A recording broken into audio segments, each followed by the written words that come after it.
Hello to all of you. So today what we're going to be doing is just catching up on a market forecast for the day and just giving you a little bit of information for the week. So as some of you may know, this is going to be a new series. I'm going to be uploading a video forecast, or should I call it a trading forecast, of what I can see happening in the market over the next day or 2 to 3 days across multiple different markets. So some of the staple foods we're going to be having a look at are going to be oil, gold, silver, the euro, US dollar, obviously pound pairs, US dollar pairs, euro pairs as well, and then having a look at the three main indices, the Dow, the DAX, and the FTSE, and then every now and then we might do some talk of the town trades. So what I'm going to do is keep this short and sweet, make it as fast as possible so you can just have a market snapshot of what you should be having a look at in the markets to analyze, study, and trade to some of you if you might be interested in doing that. Obviously all at your own risk, but we're going to get you going now. So let's just have a look at the market forecast for the week. Okay, so what I've got here is I'm using my FX book. So we have just the high impact and medium impact events across all currency pairs that you can see here. So going into Sunday this evening, I'm actually recording this at about 10 o'clock in the evening. Going into Monday morning, we're going to be having late Sunday evening information coming out on the New Zealand dollar. Retail sales quarter on quarter, and retail sales excluding automotive sales as well. So that's going to be some information coming out. Going into Monday, we're going to be having some information coming out from Australia. So we're going to have two releases. The Royal Bank of Australia meeting minutes will be coming out. Make sure to have a look at that if you're trading any Aussie pairs. That's going to be some important information. They're going to be talking policy and talking about possible rate increases, and obviously in terms of if they're going to be hawkish or dovish about the outlook of the economy. Going into three pieces of information for China coming out. So retail sales year on year, which is going to be important. Industrial production, very, very important for China. Obviously, China is heavily driven on manufacturing. So please watch industrial production very closely. You might find a good intraday opportunity there. Then we're going to have some information coming out from the European Union, industrial production coming out, and also industrial production year-on-year numbers. So year-on-year, month-on-month numbers. Those are going to be important. It's not too much coming out, but once again, Royal Bank of Australia meetings minutes, depending on how that comes out, obviously that's going to cause a lot of volatility to any Australian pairs. So make sure to watch that very closely. Also, if you're trading any CFDs or stocks on the Australian index, watch that very closely as well. Let's jump into the charts. So for today, let's start off with some oil. Give me some oil. So going into last week, we had some interesting volatility that we saw. Obviously, you can have a look here going into Monday. Let's just catch the dates here. So 10th of July is where we started out. Not 10th of July. August over here is where we started out the week. So you can see the week traded quite flat. We stuck within this range. We had a good spike up to that 53.50 region. This is now trading Brent crude. We're not trading US crude. But obviously what you can see is a very strong movement between these two ranges, between the $53 region and the $51 region. Obviously, US crude, if you have a look at US crude, that's sort of struggling to push that $50 region, whole number resistance. Now, if you have a look into our previous trading plans, please have a look on our YouTube page. We identified incredibly well exactly what was happening to oil prices. Now, what I have a feeling of is if we break this 13 EMA, you can see, so 13 13-day exponential moving average. I feel if we have a breakout up to the upside, we might be able to close in this region here on oil. Obviously, watch that very closely. We post retracement zone, so obviously any orders that you might have wanted to enter buying this pair are going to be down in this area. So obviously having a look for this region, obviously breakouts to either side are going to be quite strong moves. EIA crude oil stocks change coming out on Wednesday. Watch that very closely. So obviously we might see a test back to these levels, or maybe a test to this level as well. Uh, Meal of the week number 2, ZAR US dollar. Having a look at gold. Let's have a look here. So if you know, July we had an awesome call on this stock. Sorry, not on this stock, on this commodity. We basically called for this range on this test, lower test here. We called for a buy signal to a lot of our students and traders, and we held the position quite strongly. I came out of my position a little bit early on half of my position over here on the sell-off, and I held the rest up to this region. On this sell-off on just above breaking above this resistance area previously, I sold off the rest of my lots, and price continued to move all the way up to the top. So obviously I'm having a look at a test of this top level resistance region to possibly short it back down to the downside. Obviously you can see the MFI is very overbought, and your stochastic is moving back down into the lower region. Obviously I know these are simple indicators to use. I just tend to use them to have a look at where the money is flowing as well. If the money is flowing downward, where do you think the price is going to go? Try not to fight money flow indexes as well. That's very important to watch closely. So obviously I'm having a look for this region here. Obviously previously, if there's a PS up to this level here, I'll make sure to set my stops way above this level just to make sure if there's a spike in price. Obviously gold has been it's basically been the deal of the week because of the volatility in the US markets, also because of the unsettling news coming up between North Korea and the USA. A lot of people have been pulling their trades from any US stocks, US indexes, and also US currencies, and they've been moving it into something a bit more secure like gold. Obviously, you know, going through any major volatile times, your gold is going to strengthen a lot because people tend to find a lot of security going bullish on gold, and that's what you've seen here. So you've seen a very strong bullish week going as the close here. So obviously seeing a spike to that level and a possible retracement. Obviously that's as long as we find some sense of stability with the US markets and with the relations between North Korea and the USA. Second deal of the week. Let's have a look. We are having a look at silver. Here we go. Okay, so silver is going to be an interesting piece as well. Obviously, silver has been a good investment for some people to have a look into. So obviously you can see last week had a very strong bullish week up to the close. Obviously that very strong candle, you might see a continuation candle or a possible breather. So you might see a tail candle pull back for tomorrow or going into the rest of the week. Obviously, let's go down into the hourly or the 4 hourly. You can see prices moving up to this upper resistance region. So if you can see, there's a downward trend line here, obviously looking for price break up to the upper side. We can see sort of these higher levels being tested over here, obviously looking in this direction on the weekly, but let's have a look on the Monday chart. So obviously having a look for a possible retracement back down into this region here, followed by a test back up to the top. A breakout is also going to be important to watch for, so please watch that closely as well. Okay, going into the next pair, Euro US dollar. Let's have a look. Let's see if I can find it here. Sorry, I've just got a few screens I'm watching. Okay, so Euro US dollar, let's have a look. Euro US dollar was obviously, there was some news coming out last week.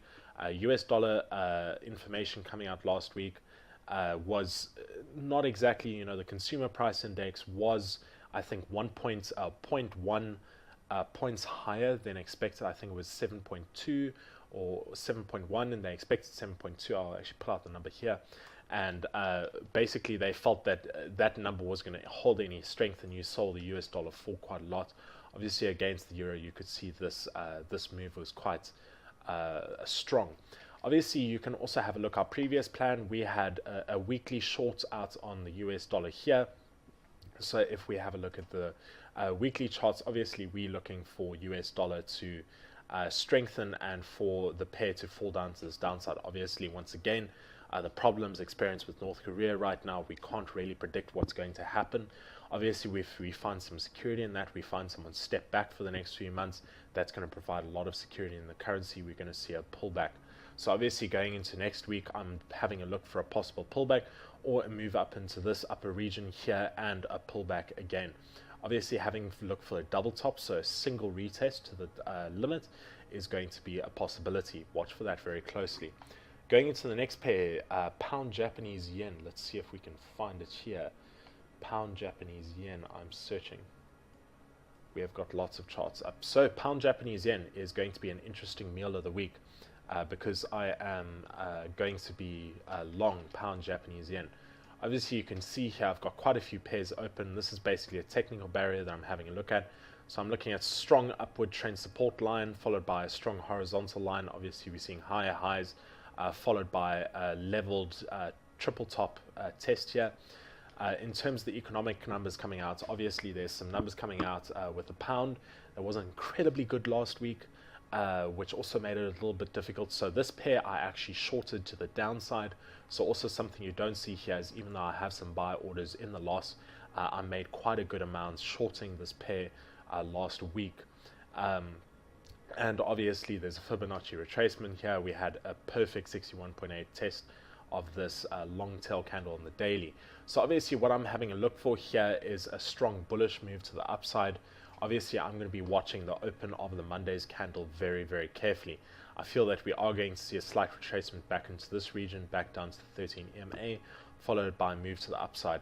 I will be watching that very closely as well because obviously we've had a very strong sell-off going into the end of the week for pound Japanese yen as well.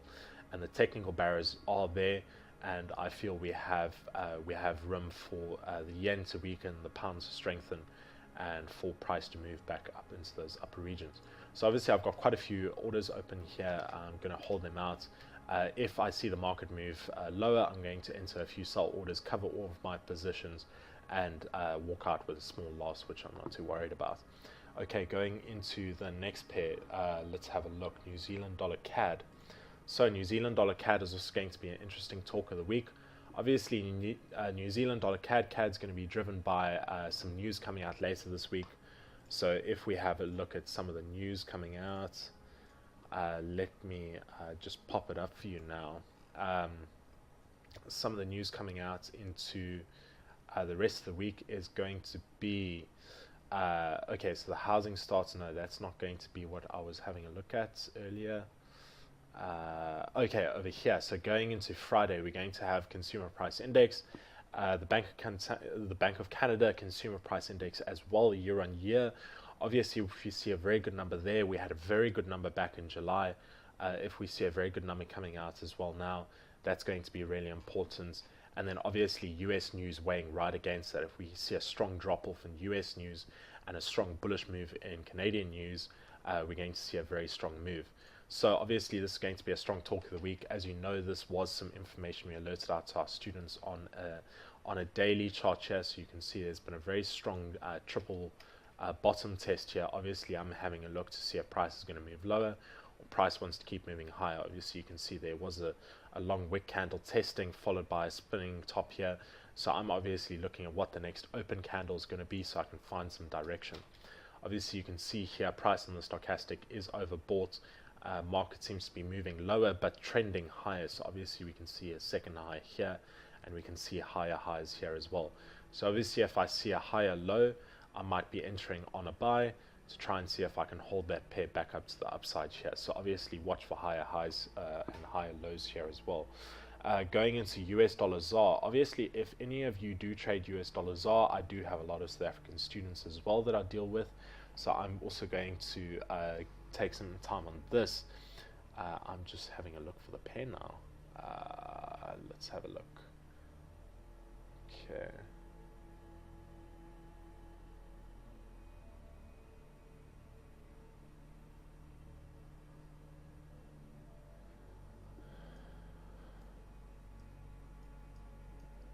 Here we go, I found it. Okay, so US dollar ZAR, we've got same on the daily, we've got a very tight wedge forming here. I had some very strong trading on this pair last week. Unfortunately, we had a vote of no confidence trying to oust Jacob Zuma as the president of South Africa. Obviously, given the political standpoints, if he was going to be pushed out, there was going to be a serious strengthening in the economy. Unfortunately, he stays in, but with a vote of only 51% confidence, which is an incredibly good progressive move to trying to push him out. So unfortunately, we saw US dollar strengthen a lot against the ZAR. The South African rand fell very strongly. And so did the JSE fall off the tops of the previous week's high. But obviously seeing this downward trend support, this downward trend resistance line and this upward trend support line, obviously we're looking for a breakout to either side, and the market has come very close to the preface there. So basically what I'm going to be having a look at on the hourly is to see if I can enter on a buy order and possibly hedge the position to see if I can hold it to the upside for a long period of time. Make sure to have a watch on that closely. So let's go into the indices. Let's have a look at the US 30. Very interesting information coming out of the US 30. Obviously, we had Dow hit 22,000 points last week, which is at all-time highs, followed by a strong sell-off. Obviously, amidst the US and North Korea news, if that information does break down going into the next week, we're obviously going to see the US market continue to decline. If we see someone give a sense of security across what's happening in North Korea and also the threat to attack the island of Guam, we might see the US market strengthen a bit. But as you can see, what I did is I drew an interesting technical barrier. So what I drew is an upper trend support line from the point where Donald Trump was elected president. And what you can see here is there are some very strong points here that is showing as resistance, and obviously resistance has been tested here strongly. So what I think could be a possibility is we're going to see resistance test this level, followed by a strong move to the upside and retest those previous highs. Obviously, we are going to see previous highs get retested if we find a strengthen in the economic releases coming out next week, and a strong strengthen in the rhetoric between the US and the North Korea problems right now. But as you can see as well on these levels here, we can see strong resistance levels being broken and broken a second time and broken a third time. I feel if we can find this to be our new resistance area, we could definitely break above 22,000 points, maybe move into the region of 23,000, maybe 25,000 if we're able to hold that very well. But as you can see on the weekly, this is one of the biggest sell-off candle weeks in the past sort of 8 to 10 weeks. So there could be a possibility for a strong sell-off, but obviously if we can see what the next weekly candle is going to look like, that's going to be very important as well. So please make sure to have a look at that. Going into the DAX or German 30, as my instruments cluster shows, you can see a strong upward support line, as you can see over here on the 4 hourly, being broken down strongly, and obviously followed by this strong downward this downward support line. Now obviously it seems like trend might be moving negative. Obviously having a look at what might be affecting the German markets for the next couple of weeks going into it, what's going to be happening on the news as well, and that's also going to be very important to have a look at. So please make sure to focus very closely on the fact that there could be a possibility for a trend reversal. Obviously we've got a nice strong bullish trend here forming up, and now you can see it seems like there could be a strong bearish trend forming. So if we have a look in the weekly, you can see there could be a possibility that we're going to fall off those highs and market might move down lower, or we might actually go back to retest those highs or form a possible 61.8 retracement level. So please focus on that very carefully, because obviously this is going to be important to catch. If we feel this is going to be an area of support here as well, we need to watch that very closely. Going into the last pair for the day is going to be the Great Britain stock index. Obviously you can see here massive sell-off into last week. You can see a very, very strong sell-off. Obviously into some information coming out of Britain. You know, a lot of people are actually a little bit worried of seeing if Britain might be going into a recession, coming out into sort of facing the harsh reality of Brexit, and sort of seeing what is really going to affect the market. I think some people might realize that, you know, it's going to be like pulling the band-aid off fast, but this one's going to hurt a lot. And I feel that maybe, you know, people might be having a look into seeing if the Great Britain Brexit was going to be the best idea for what they needed right now, or it was going to be a bad idea. Some people even saying maybe we should re-vote to see if we want to leave the European Union or not. And obviously in terms of Theresa May's standpoint on a lot of things that Germany and the rest of Europe is trying to hit them with right now is a very firm and strong standpoint, but it's causing a lot of infighting, which is obviously causing a little bit of instability in Britain, because now people are using these weapons that Europe is throwing at them to try and say, look how much we're being attacked. You know, these are our allies, and this is what happened. You know, Theresa May is standing strong. She's saying, regardless of what they say, we have decided and we are going to move, and that's going to be our decision. But obviously you can see the markets reacted very strongly. You can see a sell-off back down to this lower region here. Obviously markets are very sold off on the 4-hourly, so seeing a possible retracement back up into this middle area here. Let's just have a look at the daily. So obviously you can see on the charts here, you can see a strong level of support here from the previous numbers, followed by a strong level of resistance over here. Obviously, if we see markets break below or open below this level, there could be a possibility to see market move even lower to this downside here. Maybe we might see a strong retracement back into this level onto 61.8, followed by a move back down lower, sort of from this region back down to these levels over here, the sort of 7,000 point region. So once again, that is going to be important information to follow. To everyone who has tuned into this video, hope this information is going to help you out well for the market snapshot for Monday, and I really hope you are able to find some good information from this. To anyone who wants to find out a little bit more about what we do, we teach people about how to trade, invest, manage their wealth properly. Please make sure to have a look at our website. If you are interested, you can see all of our products are up there. Our access to the training academy, we take students on, we teach them how to trade, invest, manage their wealth. We do also take on scholars. So we actually have a special scholarship program that's at a very big discount. Click down below to apply, contact my team, and they'll get straight into contact with you as soon as possible to help you out with any queries. Once again, everyone, have an awesome week of trading. We'll make sure to see you in the next video. Cheers for now.